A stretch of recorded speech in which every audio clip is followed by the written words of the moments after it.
There are places in America where the soil is thick with secrets, where the trees have learned not to speak, and where the past refuses to stay buried.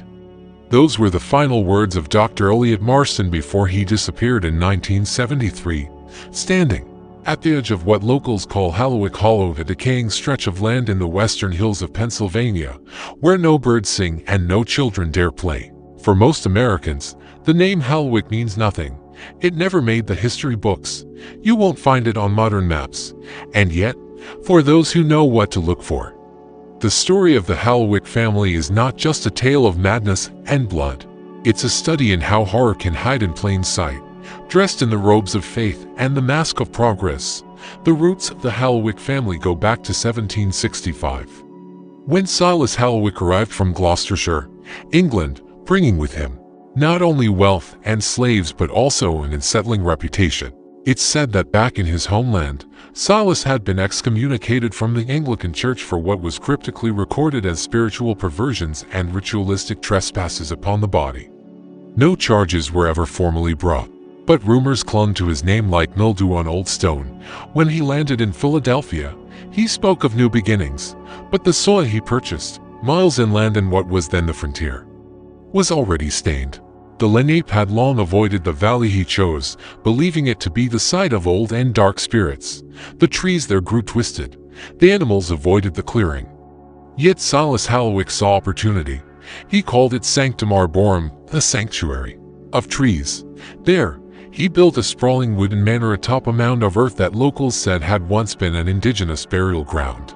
And deep beneath the house, carved into the stone with imported tools and slave labor, he ordered the construction of a network of tunnels and chambers. No one knew why, but many guessed. Servants whispered of midnight sermons, of strange guests arriving under hooded cloaks, and of torches burning long after the sun had risen. By the winter of 1771, entire families who had settled nearby began quietly relocating. Crops failed in the valley. Livestock were born with twisted limbs. And always, the woods around the Hallowick estate remained unnaturally silent. We know of these events not through hearsay but through the meticulous journals of Mercy Bellingham, a governess who worked at the estate between 1772 and 1774. Her entries, preserved in the archives of the University of Pennsylvania, were written in increasingly frantic handwriting. In one passage dated June 3, 1773, she writes, "The children have begun speaking in tongues I do not recognize. They say the words come from dreams, but it is not the language that frightens me. It is the cadence, as though something ancient is speaking through them, and they smile when they do it. They smile." By the time of the Revolutionary War, the Hallowick family had grown. Silas had married a woman from Boston, Eleanor Gage, the daughter of a firebrand preacher known for predicting the end of days. Together, they raised 5 children, each named after figures from apocryphal texts: Thaddeus, Seraphini, Ezekiel, Lystra, and Malachi. Townsfolk said they were pale and beautiful and utterly without expression. They rarely left the manor. When they did, it was always in silence, always barefoot, and always in the company of their father. After the war ended in 1783, America was flush with newfound freedom, but in the Hallowick Hollow, something else was taking root. Visitors to the estate spoke of unorthodox experiments in healing and resurrection. Silas had grown obsessed with defeating death, not through medicine, but through ritual. He believed that the human soul could be coaxed, even compelled, to remain tethered to the flesh beyond its time. In one letter to an associate, dated July 9, 1785, he wrote, "The blood remembers, the bone listens. There are ways to speak to the marrow and call it back to life. All that is needed is faith sharpened into will." That same year, for field hands vanished. The official story was that they had fled for the north, but their belongings remained untouched, and their families were never contacted again. A decade later, their names would reappear in the property ledger of the Hallowick estate, not as servants, but as subjects of sanctum. As the 1790s crept in, America was being reshaped, as cities swelling, industries rising.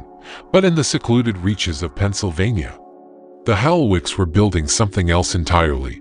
What began as a family obsession had evolved into something far more organized. Beneath the manor, the chambers now had names: the cradle, the speaking hall, the room of first blood. Witnesses would later claim these were not symbolic titles, but literal designations for rights too grotesque to speak aloud. There were signs of animal mutilation, human-shaped straw figures, and altars carved from ash and bone, yet no authorities intervened. The Hallowicks were powerful. They funded churches, paid off judges, and married into local politics. Their influence spread like mold through a foundation quietly, steadily, until even respectable men feared speaking their name in public. In private, they were called the Sleepers. It was said they worshipped a being older than God, something they named the Endless Witness, who neither judged nor forgave but merely recorded everything. It is at this point in the tale where our story takes its first truly irreversible turn. On October 31, 1803, Halloween, a group of 6 children disappeared from a harvest gathering in the nearby town of Belbridge.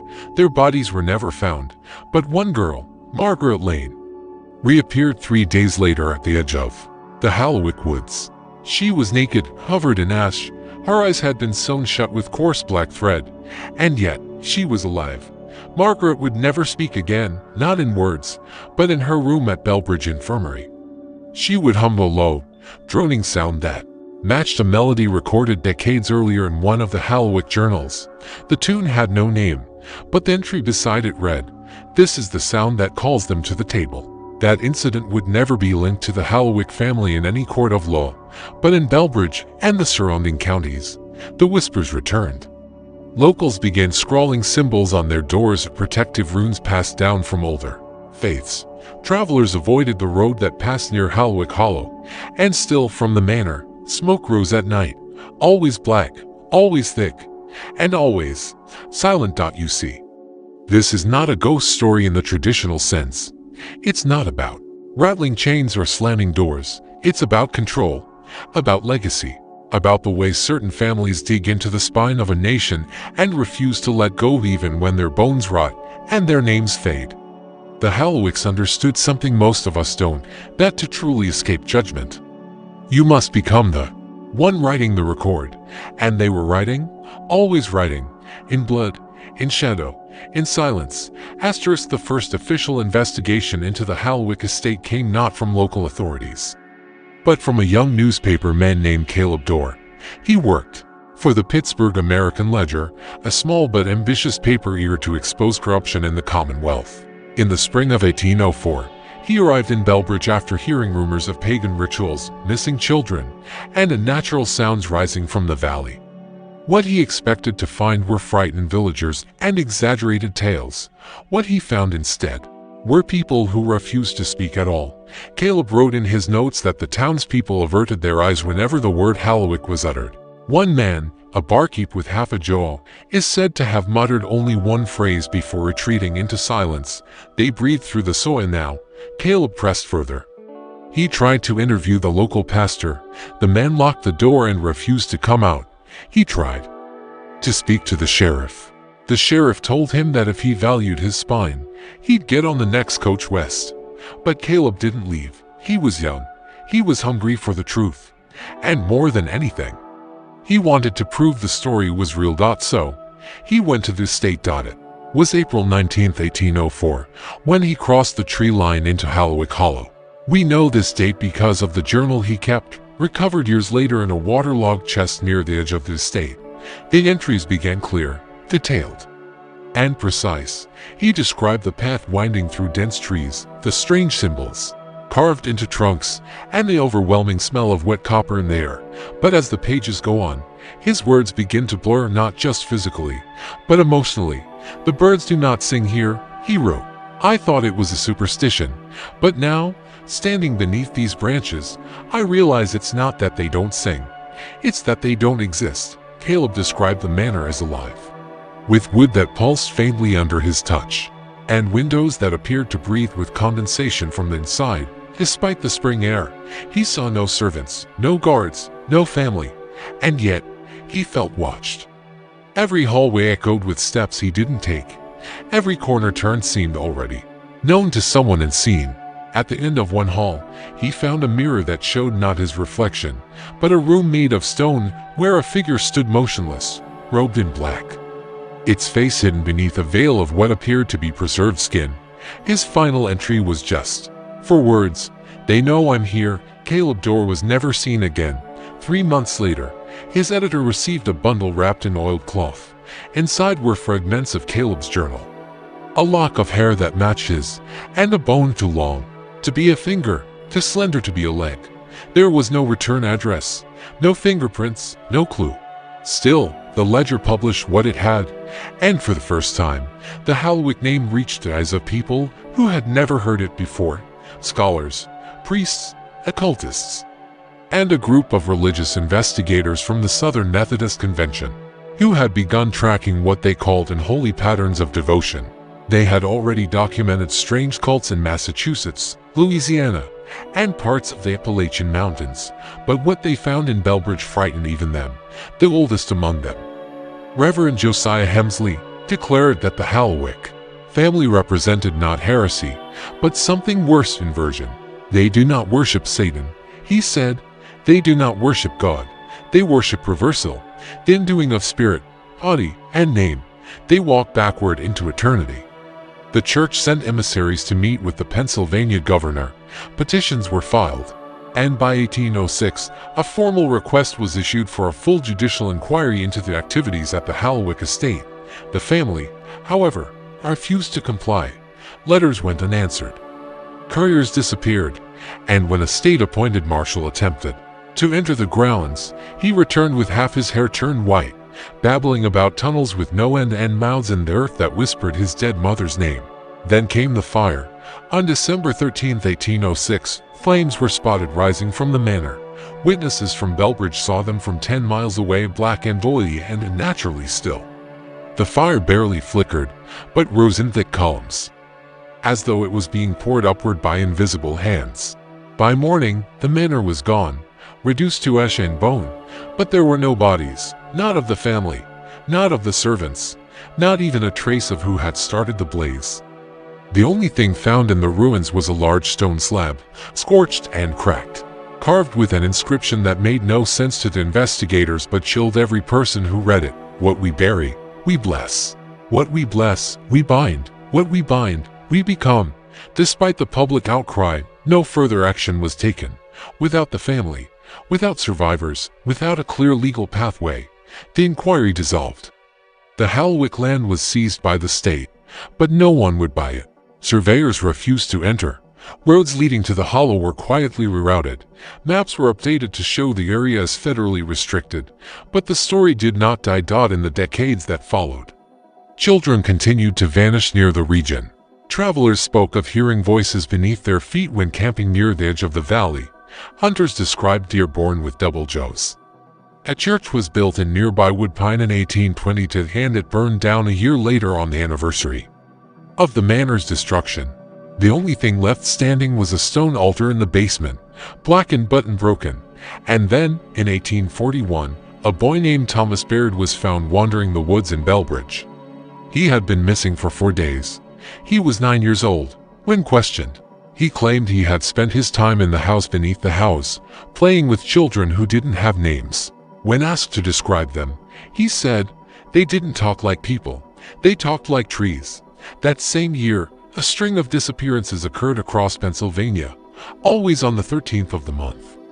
Always near wooded areas, always accompanied by symbols carved into the trunks, a crude depiction of an open eye beneath a closed mouth. Some say it was a hoax, others believe it was a sign the Hallowick faith had survived.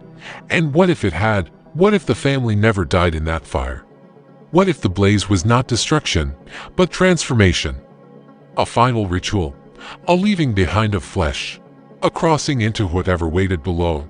You see, the terrifying thing about the Hallowicks was not just their cruelty, it was their patience, their sense of inevitability, the way they spoke of time. Not as a line, but as a circle tightening around the throat of the world. And even now, over the centuries later, people still report strange things in the valley. Hikers go missing. Park rangers quit without explanation. Drone footage shows shadows that don't belong. And the soil never grows anything green. Only black thistles, only fungi shaped like mouths. This is not a closed chapter. It is a page still being written by unseen hands in languages we don't understand. And if you listen closely enough, if you truly listen, the woods will hum.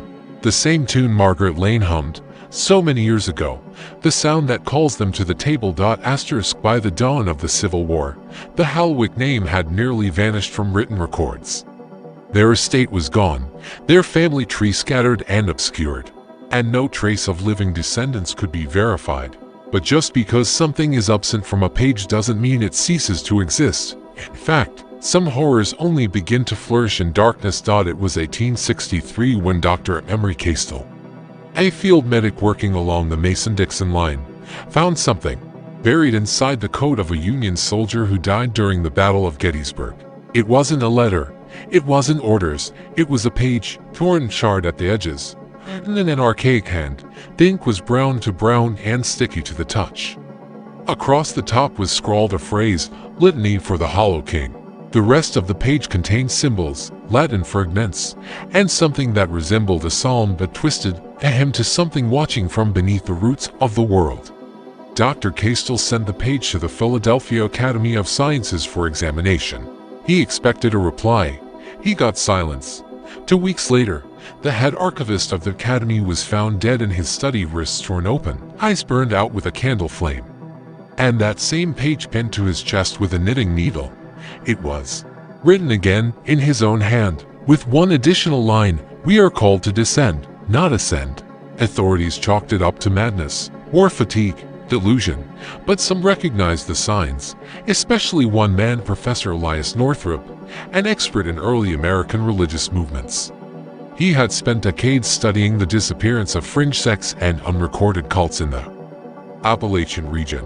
And when he saw the phrase Hollow King, he turned pale, because he'd seen it before, hidden within the collections of early colonial writings and signed pamphlets, anonymous sermons, burned out chapel logs. There were mentions of a deity worshipped in secret by splinter groups that broke from both Christian orthodoxy and native animism. A being who ruled not from the heavens, but from beneath the feet of man, a king not seated on a throne, but within a tomb. Northrop believed the Hallowick family didn't just worship this entity. They had sought to become its voice, its body, its avatar in this world. He published his findings in 1865 under the title The Descent of the Devout. The academic world mocked him. They called it occult hysteria wrapped in pseudo-history. But quietly, beneath the surface, his book found another audience: collectors, secret societies, ritualists, and something else, something that didn't sign letters, that left no return addresses, but always paid in cash and always requested anonymity. That year, Professor Northrop went missing. His house was found abandoned. His manuscripts were gone, and on his front door, carved deep with a knife, was a phrase, "He who writes joins the record." In the years that followed, strange reports began surfacing in counties across Pennsylvania and Ohio. Families vanishing without struggle. Churches found gutted, crosses torn from walls, Bibles shredded, but the communion wine in touch. One priest, Father Martin Delaney of New Oxford, wrote to his superiors about an abandoned chapel he discovered deep in the woods. It was underground, dug directly into the hill. The pews were made of bone. The altar was a slab of slate with fresh scratch marks, and behind it stood a mural, not painted, but sculpted into the rock itself. It depicted a human figure kneeling, arms outstretched, mouth open, and a tree growing from its back. Not through it, from it. Father Delaney vanished 2 days later. The letter arrived long after he was gone. To this day, that chapel has never been relocated, but in 1879, something happened that could not be ignored. A group of railway workers building a new line near Belbridge uncovered a sealed stone passage while blasting rock. It was arched, narrow, and lined with rotted wooden beams. They followed it 300 feet into the hillside before the air grew too foul to breathe. Inside, they found carvings, and dozens of them, depicting rituals, flayed animals, and circles of people surrounding a great mouth in the ground. And they found names, dozens etched into the walls, some scratched out, others underlined with a thick tar-like substance. But one name was repeated more than any other: Thaddeus Hallowick. A name thought lost to time. News of the discovery spread. Journalists were warned to stay away. The railroad company ordered the passage sealed and diverted the track. Official documents listed the find as structurally hazardous. But some workers kept pieces. What would an idol shaped like a spine? A book made of stitched leaves and flesh. And one man, a foreman named Robert Cressfield, took something else, a medallion with the same eye and mouth symbol carved into its surface. Weeks later, Cressfield murdered his wife and 3 children. He was found in his barn hanging from the rafters, his skin flayed in a spiral along his back. On the ground beneath him, written in his blood, were 5 words: "It grows in our absence."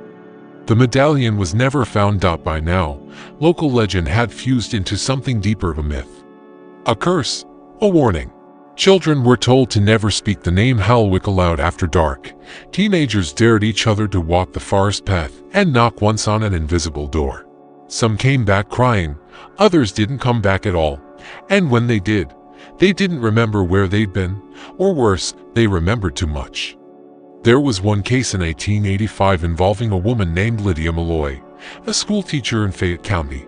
She disappeared for 4 days and returned barefoot, soaked in river water, her hands bruised and her hair filled with black feathers. She said nothing. But when placed under hypnosis by a physician trying to diagnose her condition, she began to speak in a deep and natural tone. Her words were transcribed by the physician's assistant. "We do not wait in graves. We wait in names. You wait in songs. We wait in the mouths of children. When the breath forgets, we remember." The assistant quit his post that night, moved west, changed his name. His final note left on the clinic wall was brief: "They are not gone. They are dreaming, and they want to be woken up." And that is the recurring theme that haunts every thread in this tale of sleep. But not rest, not peace. Something else, something deeper. A waiting, a calling, a hunger preserved in silence. Because the more one examines the scattered pieces, the clearer it becomes that the Hallowicks were not destroyed. They were not defeated. They were dispersed. And worse, they were remembered, not in songs or stories, not in books or lectures, but in places, in patterns, in behavior passed down through blood, in institutions that quietly mimic their beliefs under new names and with cleaner robes. The idea of worshiping power through descent, of finding strength not in light, but in shadow, is not dead. It has simply learned to wear a tie, a lab coat, a badge, and the sigil, the eye beneath the mouth. It's appeared in the oddest places over the last century, in graffiti near government buildings, in the footnotes of medical research papers, etched into the stonework of old Ivy League libraries, dismissed, forgotten, or ignored. But it always comes back, because symbols are doors, and doors do not stay closed forever. In the early 20th century, America found itself sprinting into modernity. Railroads crisscrossed the land, electricity lit up city skylines, and the roar of industry drowned out the old whispers of forgotten places. But not everything was left behind. Some things hid beneath the surface, adapting, waiting, watching. And in the quiet corners of Pennsylvania, the Hallowick name began to reemerge. Not through birth records or land deeds, but through shadows, cast long and cold across institutions that claimed to bring light. It was 1902 when Dr. Leonard Pritchard, a psychiatrist working for the fledgling Pennsylvania State Lunatic Hospital, published a report that was never made public. It was titled Cohort 7, Anomalous Psychological Behaviors in Rural Admissions. The report detailed the arrival of 10 patients from 3 different counties, none related, none previously diagnosed, who all began exhibiting similar and deeply disturbing symptoms. They spoke in dead languages. They hummed the same tuneless melody. They drew symbols over and over, always the open eye beneath the stitched mouth. Most chilling of all, they refused to refer to themselves by name. When asked who they were, they would reply in unison, "We are the soil. We are the record." Pritchard was fascinated. He believed it was a shared delusion, a regional psychosis brought on by religious trauma or folk superstition. He requested more funding for observation. Instead, he was fired. The report vanished. His research assistants were reassigned or silenced. Within months, the hospital's records for all 10 patients were erased, and Dr. Leonard Pritchard was found dead in his home, drowned in a shallow pool of blood. Hands folded over a copy of the Book of Psalms, open not to a religious passage, but to a page where every verse had been blacked out except one. The dead do not praise the Lord, neither any that go down into silence. Authorities declared it a suicide. But those who'd worked with him said he'd become obsessed in his final weeks. He had stopped sleeping. He had begun writing messages backward on his windows. He had started drawing diagrams of tunnels beneath Harrisburg, the tunnels no city maps showed. In one of his journals, discovered decades later in a sealed attic crawl space, there was a phrase scrawled over and over again: "The Hollow King rises where no one looks." From that moment on, the trail of the Hallowick legacy twisted inward, moving not through family lines, but through influence, through echoes. In 1911, an elite private academy was founded in Maine under the name Hollowhurst Institute. Its motto was Sapientia sub terra, wisdom beneath the earth. On the surface, it appeared to be a school for gifted children from wealthy families. But former staff would later come forward with claims of unusual ceremonies held during lunar eclipses. Students encouraged to fast, not eat, to spend hours in underground chambers of quiet meditation. Some were blindfolded. Others were buried up to the neck in soy and told to listen for the original voice. The school was shut down in 1918 after a fire destroyed one of its main halls. No students died, but the teachers were never found. Their living quarters contained pages from journals dating back to the 1700s, bound in leather, inked in brown, bearing the seal of the Hallowick family crest. That same year, a young girl named Evelyn Cray, one of the school's last pupils, was institutionalized after claiming that a man with no face visited her in dreams, speaking not in words but in roots and vines.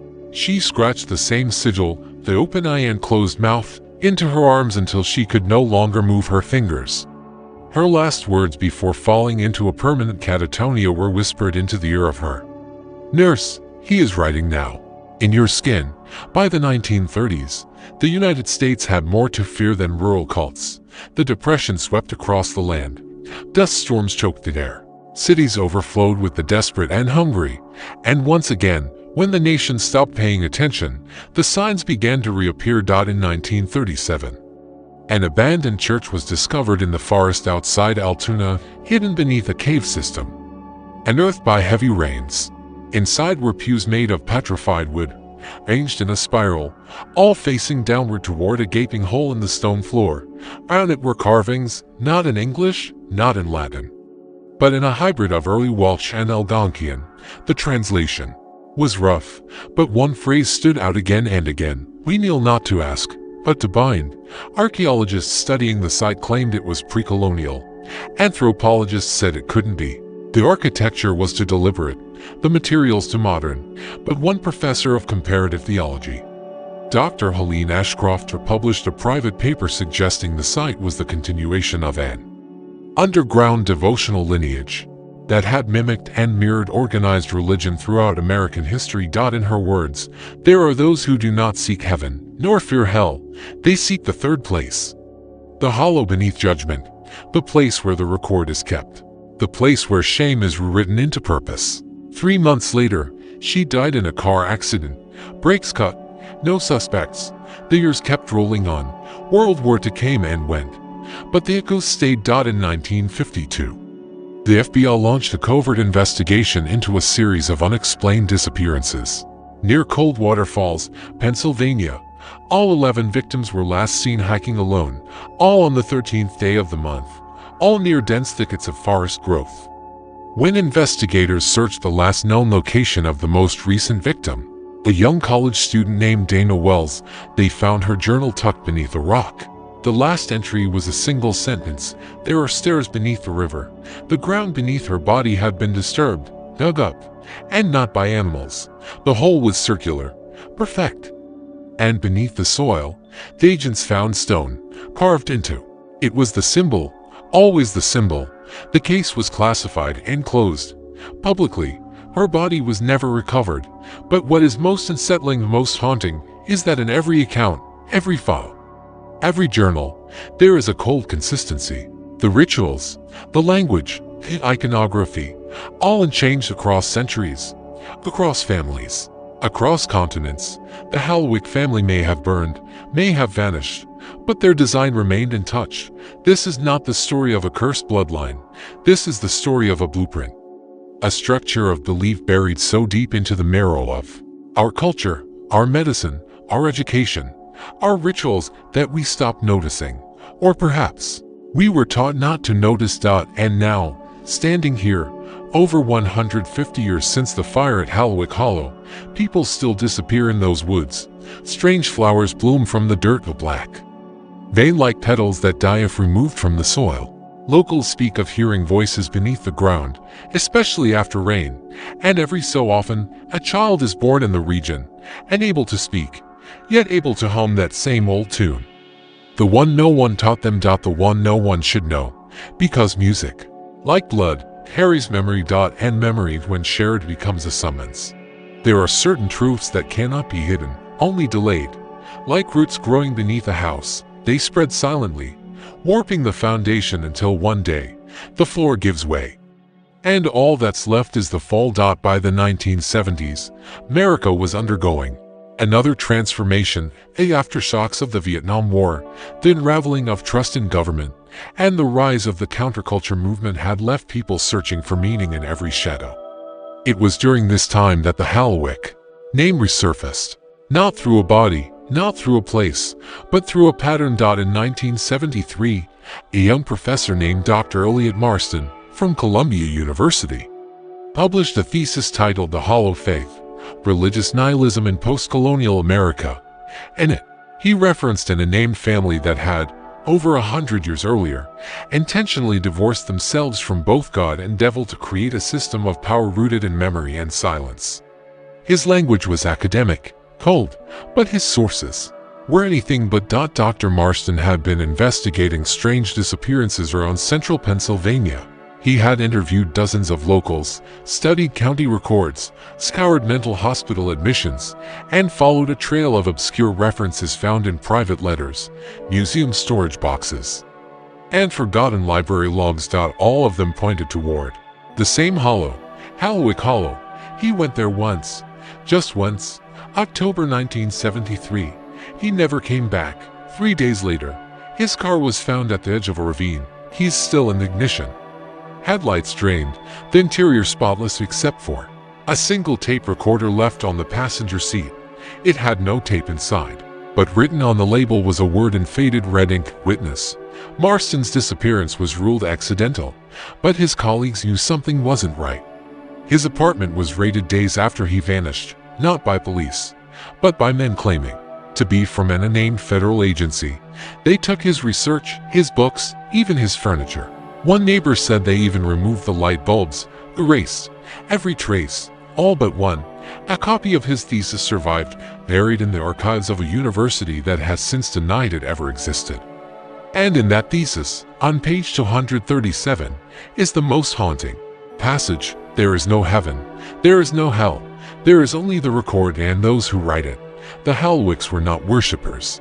They were scribes, translators, archivists of an unseen God whose only commandment is this: remember me, and I will become real. The implications of that idea are terrifying, because belief doesn't require truth, only repetition. And the Hallowicks, whatever they were, whatever they became, understood that better than anyone. In the late 1980s, a private collector named Simon Wexler purchased a series of antique books from an estate sale in upstate New York. Among them was a journal, bound in leather, its pages brittle and red-tained. The name on the inside cover was Sir Afeni Hallowick. Wexler, a man known for his skepticism and blunt rationalism, became consumed by the journal. Within months, he had sold his business, boarded up his home, and stopped speaking to friends. His last known public action was placing a newspaper ad that read, "Those who still remember come. The archive is open. The roots are listening." 2 weeks later, he was found dead, seated in a wooden chair in his study, hands clasped in prayer, mouth sewn shut with fishing line. The journal was gone. but written in charcoal on every wall of the room were the same 6 words, over and over, from floor to ceiling: we are kept alive by attention. Think about that, not by food, not by time, but by attention. What happens when something ancient, something twisted, something designed to survive through observation and repetition, learns how to mimic its way into modern life? What happens when a ritual becomes an institution? In 1991, a psychologist named Dr. Miriam Sloan began treating a cluster of children in Philadelphia who all presented the same recurring nightmare. They were trapped underground, surrounded by people with no faces, who fed them roots that whispered their names. The children had never met each other. They were from different neighborhoods, different socioeconomic backgrounds, different schools. But they all drew the same image in their sessions: a tall figure wearing a crown made of antlers and teeth, its mouth stitched shut, its hands outstretched. The figure matched drawings found in 18th century Hallowick journals. Dr. Sloan tried to alert Child Protective Services. Her case files were rejected. Her clinic funding was revoked. Months later, she was found in her apartment, surrounded by hundreds of note cards, each containing a single handwritten name. None of them matched any existing census records, except one, Malachi Hallowick. Since then, the stories have only multiplied. Whispers in homeless shelters of the recorders, groups of children found walking in circles in empty parking lots, all humming that same strange melody. Government agencies denying any involvement. Academics going silent after mentioning the name. Churches burned with no suspects. Bodies found with mouths full of soil. And in every case, in every moment of attempted exposure, the trail breaks. People vanish. Files disappear. Reports get classified. And always, in the dust left behind, is the faint echo of a voice not spoken, but remembered. This is not about ghosts. It's not about demons. It's about continuity. It's about something that has learned to outlast belief itself. A system built not on faith or fear, but on the compulsion to record, to witness, to bind the past into permanence. The Hallowick family, if they ever were truly a family, ceased being individuals long ago. They became a structure, a liturgy, a process passed down not through blood but through behavior, through ritual, through imitation, and perhaps through us. Because in the end, it's not the soil that remembers, it's the people. We've always wanted to believe we were moving forward, away from the darkness, away from primitive minds and unholy gods. But what if the darkness simply learned how to walk beside us, wear our clothes, speak our language? What if it doesn't need to be worshipped anymore? What if it just needs to be acknowledged? And as you listen to this story, as you piece together the horrors, as your mind forms pictures of the symbols, the names, the chants, what are you doing, really? You're remembering. And in remembering, you are writing. You're becoming part of the record. That's the oldest trick of all. Not possession, not magic, just memory, made real through attention, through fear, through fascination. That's how the Hallowicks live on. Not in bodies, in minds. And perhaps, even now, even here, they're listening. What is legacy? Some call it the inheritance of blood. Others call it reputation, memory, or myth. But for the Hallowick family, legacy was never about remembrance in the traditional sense. It wasn't about tombstones or family trees. It was about infiltration, infection, embedding themselves in the unconscious language of time where names are forgotten, but patterns remain. And as we reach the end of this story, we must ask ourselves, was there ever a beginning? The truth is, we've been circling this hollow longer than we know. We've heard its echo in places we didn't recognize. The strange teacher who never blinked. The church without a cross. The child who drew faces with mouths sewn shut. Pieces scattered across centuries, never forming a clear picture. Until now. Let's go back. Back to where it started, or at least where history first tried to bury it. In the late 1800s, a man named Elijah Duran, a railroad engineer, was hired to oversee the expansion of a rail line cutting through central Pennsylvania. On the third week of construction, workers uncovered a deep stone well sealed by iron slabs and marked with runes none could decipher. Duran, a practical man, ordered it closed and paved over. That section of the line was rerouted. 3 weeks later, Durant's wife disappeared from their home. His two sons followed days after. According to reports, he wandered into the forest. With nothing but a lantern and a spade, he was never seen again. The company he worked for quietly removed all documentation of that line. Even the maps were altered. But somewhere beneath that forest, that well still exists.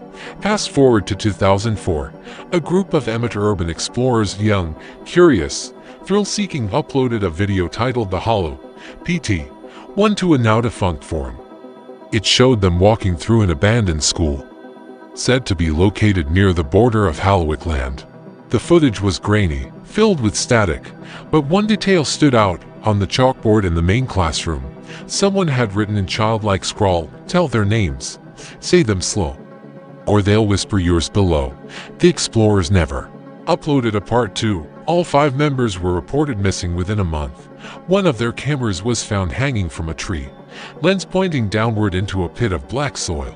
No sound, no movement, just the wind whispering something that, when played backward, translated to, "We write in you." That phrase appears again and again in every Hallowick record. It's not metaphorical, it's a directive. The Hallowick legacy isn't passed through genes, it's passed through stories, through language, through the very act of listening. And once you've heard it, once you've engaged with their tale, they have you. Not in a way you'll notice, not immediately, but maybe you'll start waking up at the same time every night. Maybe you'll hear your name whispered when no one's around. Maybe your dreams will shift, and in them, a man stands in a garden of teeth, holding out a black quill, asking for your memory in exchange for silence. That's how it begins. And no amount of skepticism can stop it, because the Hallowicks don't need your belief, they just need your attention. We tend to think of horror as external, a monster, a shadow, a presence in the room. But the most terrifying evil is the kind that asks you to participate, the kind that tricks you into helping it survive. That's what the Hallowicks built, a system of endurance, not through violence. Though they used it, not through religion. Though they wore it like a mask, but through narrative. The story is the curse, and by finishing it, you've played your part. Think about what we've done here. We've reconstructed a forgotten lineage. We've named them. We've tracked their signs, revisited their land, reread their journals, spoken of their rituals. Piece by piece, we've resurrected their myth. And myths don't stay dead, because once a story has been told, it seeks new tellers, new keepers, new recorders. And maybe that's you now. Maybe you'll feel compelled to mention the Hallowicks at a party. Maybe you'll show someone this video. Maybe you'll do your own research. Find the original land deed, or a sealed court document, or a photograph that shouldn't exist. And when you do, when you pass it on, you won't just be telling a ghost story. You'll be keeping the record. You'll be feeding it. Just like they wanted. There's a reason you found this story. Maybe it was chance. Maybe it was curiosity. But nothing about the Hallowicks was ever accidental. They lived in the gaps, the silences between questions, the holes in documentation, the moments of déjà vu. And now, they live here. With you. This tale, like all true horrors, doesn't end with a scream. It ends with silence, a silence that waits, a silence that watches. And in that silence, the roots grow deeper. Long pause, ambient sound intensifies. If you've made it this far, consider this your warning and your invitation. Warning, because the more you think about them, the closer they get. Invitation, because that's what they've always wanted. To be let in. To be remembered. To be known. But remember, knowledge comes at a cost, and every new witness becomes part of the pattern. So before you go, ask yourself one question: did you listen, or did you participate? Pause. Ambient static crackles faintly because there's a difference, and the Hallowicks know which one you chose. Asterisk if you felt something while watching this. A chill, a flicker, a strange memory you can't quite place, don't ignore it. They won't. This story was one of many buried beneath American soil. There are others, other families, other names, other patterns. If you want more, if you're ready to keep digging, like this video, share it with someone you trust, and subscribe. Because some histories don't stay buried. And the deeper we go, the darker it gets. We'll see you in the next tale. Until then, keep your doors locked and your memories guarded. The Hollow never forgets.